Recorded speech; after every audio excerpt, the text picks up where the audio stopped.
नमस्कार, मी अनुजा शिंदे. तर मी या ठिकाणी कढाई पनीर बनवलेलं.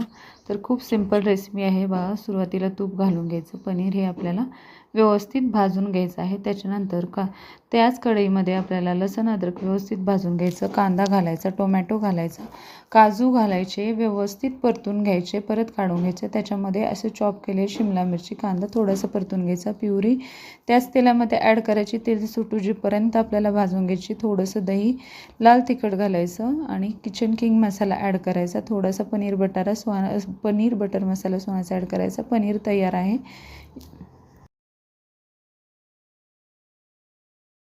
नमस्कार, मी अनुजा शिंदे. तर मी या ठिकाणी कढाई पनीर बनवलेलं. तर खूप सिंपल रेसिपी आहे बघा. सुरुवातीला तूप घालून घ्यायचं. पनीर हे आपल्याला व्यवस्थित भाजून घ्यायचं आहे. त्याच्यानंतर त्याच कढईमध्ये आपल्याला लसूण अद्रक व्यवस्थित भाजून घ्यायचं. कांदा घालायचा, टोमॅटो घालायचा, काजू घालायचे, व्यवस्थित